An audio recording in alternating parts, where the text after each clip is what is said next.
Habang dun sa akin, nag-iisang baby girl na si Penelope, sa kanya ay double extra small, oo. Pero wala akong problema kay Penelope kasi may dalawa pa akong stocks doon. Matipid po siya sa diaper, oo. Yung aking baby girl po ay matipid sa diaper. Habang yung aking mga boys ay talagang, sila po talaga yung madalas kong i-order na diaper ngayon, mga sis.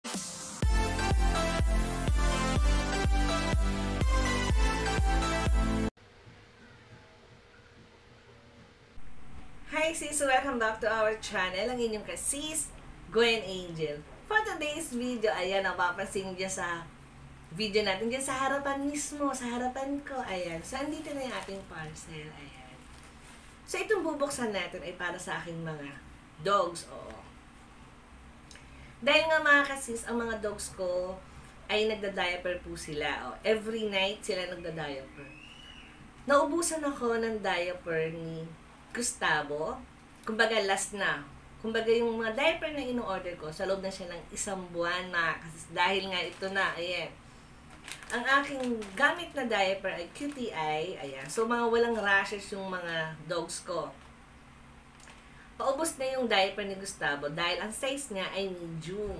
Sa isang pack nito ay 12 pieces lang. Habang naman size small, 15 pieces. Ayan. So, kung dalawang in-order ko, sa loob na siya ng isang buwan. Oo. O, 15 plus 15, bali 30. So, isang buwan na yun, mga kasis. Kaya ang ating bubuksan today ay para sa akin mga fur babies. So, ito na. Mainit-init pa to mga kasis dahil bago ako mag-shoot ng video, lahat ng mga parcel ko ay dumating na. Mismo ngayong araw na to. Ayan. Pero this time, 5 lang yung na-order ko. So, ito na. So, ito ay medium size. Isa pang medium size. Small size. At isa pang medium size. So, ang pagkakaalam ko, 2 small size at 3 medium size. So, tama nga.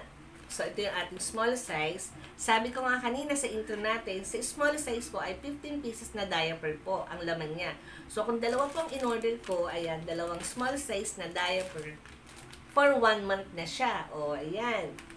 And then, sa medium size naman mga kasis, ay 13 pieces. So, ang in-order ko ay 3. Ayan. So, sa loob pa rin siya ng isang buwan mahigit dahil 39 diapers lahat-lahat. So, ayan. So, yun na nga. So, ang aking mga fur babies ay every night nagda-diaper po sila. Habang dun sa akin, nag-iisang baby girl na si Penelope, sa kanya ay double extra small. Oo. Pero wala akong problema kay Penelope kasi may 2 pa akong stocks doon. Matipid po siya sa diaper. Oo. Yung aking baby girl po ay matipid sa diaper. Habang yung aking mga boys ay talagang, sila po talaga yung madalas kong i-order na diaper ngayon, mga sis. So, ayan. So, ito po ang ating unboxing today.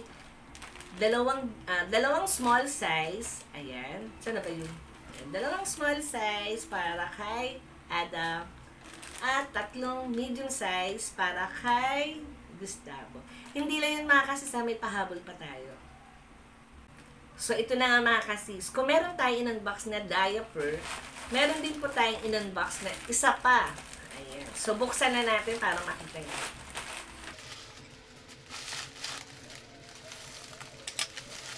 So, umorder po tayo ng ayan, baby wipes. So, mga kasis, 10 to. So, ayan.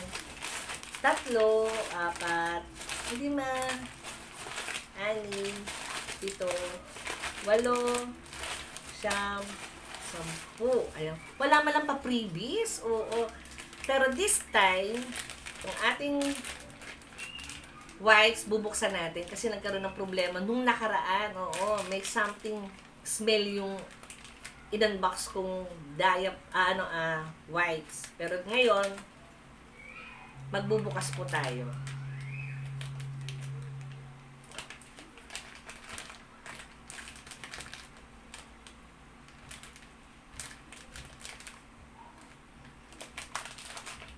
So, ito na yung last, pangatlo.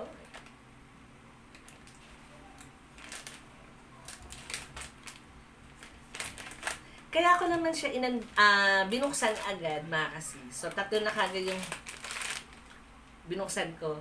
Kasi nung nakaraan, naka-experience ako ng amoy hasang yung wipes. Oo. So, ngayon, tuwing mo-order ako ng wipes, inaamoy ko na din, mga sis. And then, itong wipes na in-order natin na 10 pieces, for more than 1 month na siya. Oo. Dahil malakas po talaga kami sa ng wipes para sa aking mga fur babies.